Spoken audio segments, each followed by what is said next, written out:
Business leaders across Iowa need graduates who can contribute from day one. That's what sets the Iowa State University Ivy College of Business apart.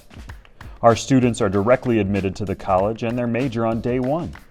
That gives them immediate access to hands-on learning, career support, and industry connections. The result? Job-ready talent for Iowa companies, communities, and the economy. Explore Ivy today. The Business Record News Headlines is brought to you by the Ivy College of Business at Iowa State University, where world-class faculty, staff, programs, and facilities come together to deliver business education for a rapidly changing world. At Ivy, students gain more than a degree, they gain real-world experience and the confidence to lead in any industry. Welcome to the Business Record Iowa News Headlines podcast presented by the Ivy College of Business at Iowa State University. This is your essential weekly briefing on local business news from across the state. I'm Business Record President Chris Conetzkey, here with my co-host, Business Record Editor Sarah Diehn. We're starting with our Business Record Roundup, reviewing the top 3 stories reported by the Business Record Newsroom that you might have missed over the past week. Sarah, go ahead and take it away. Thanks, Chris.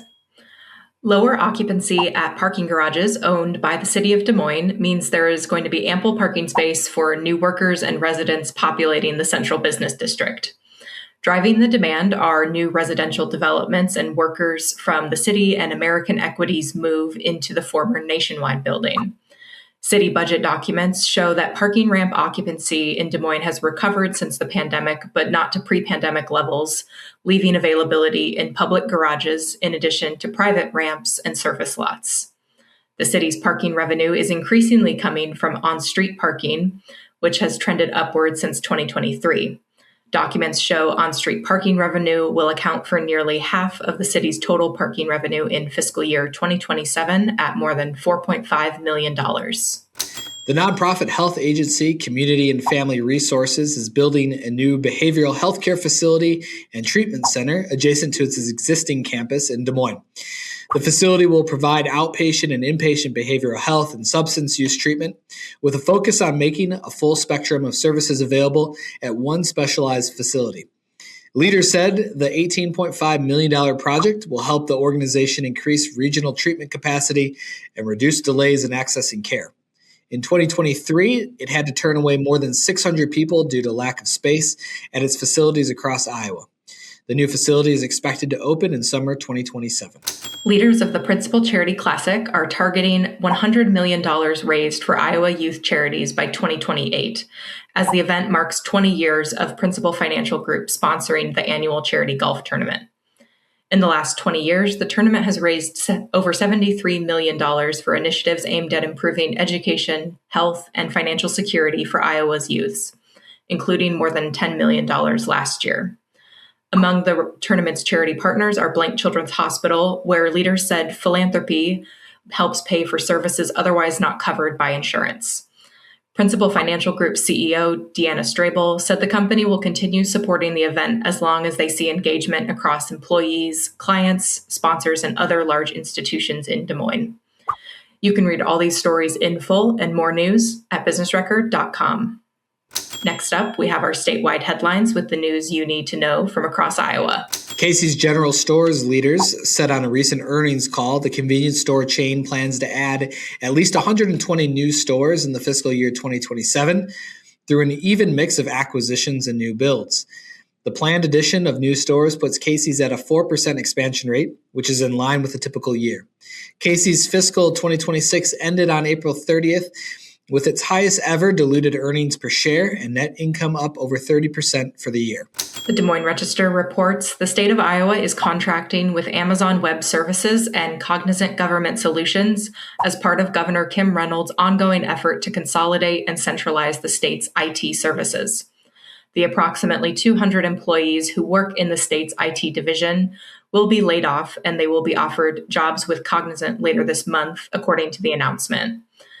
Reynolds said in a statement that the state is committed to maintaining an Iowa-based workforce, and negotiations with Cognizant include a guarantee of equal or better employment.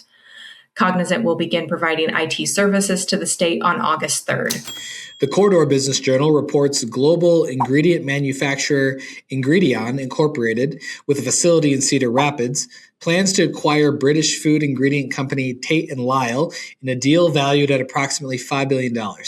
Tate & Lyle's board of directors unanimously recommended the offer to shareholders, saying the company has successfully repositioned as a specialty food and beverage solutions business.